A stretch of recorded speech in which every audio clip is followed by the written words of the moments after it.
శ్మశానంలో ఆయన కూర్చోపోతే ఉగ్రభూతాలు వచ్చి ఓళ్ల మీద పడిపోయి ప్రజల్ని సత్కార్యాలు చెయ్యనివ్వవని అక్కడ కూర్చుని తాండవం చేసి వాళ్ళని కూర్చోబెడతాడు.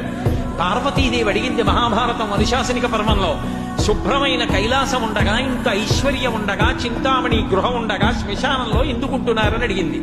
అడిగితే ఆయన చెప్పాడు, పార్వతి బతికున్న నాళ్ళు అన్ని చోట్లకి వెడతారు, ఏమీ తోచట్లేదు, శ్మశానానికి వెళ్ళొద్దామని ఎవరు రారు పార్వతి.